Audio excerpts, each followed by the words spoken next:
بسم اللہ الرحمن الرحیم۔ ذی الحجہ کے آخری ایام چل رہے ہیں اور ذی الحجہ اسلامی مہینوں میں 12واں مہینہ ہے، اور 2 سے یا 3 دن کے بعد محرم الحرام شروع ہو جائے گا۔ ہم مکمل 12 مہینے گزار کر آئے ہیں۔ اب آگے اللہ تبارک و تعالی ہمیں اگلے سال عطا فرما رہے ہیں۔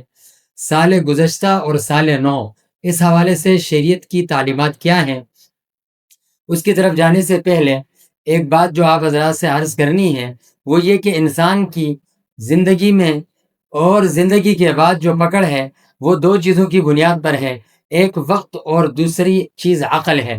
ایک انسان کو وقت ملا، سال ملے، 20 سال 50 سال، جتنا اس نے زندگی کا جتنا عرصہ یہاں گزارا، اتنا اس کو آخرت میں اللہ کے ہاں حساب دینا ہے۔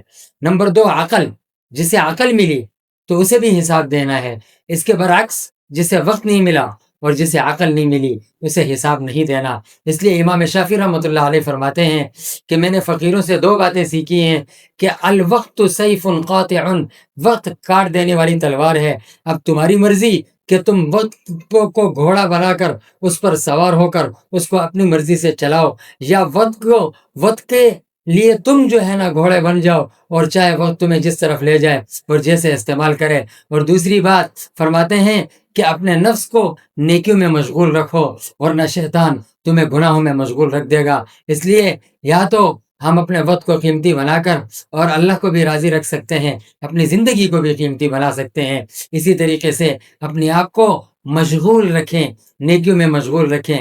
فارغ بیٹھیں گے تو کسی نہ کسی شیطانی عمل کا شکار ہو جائیں گے۔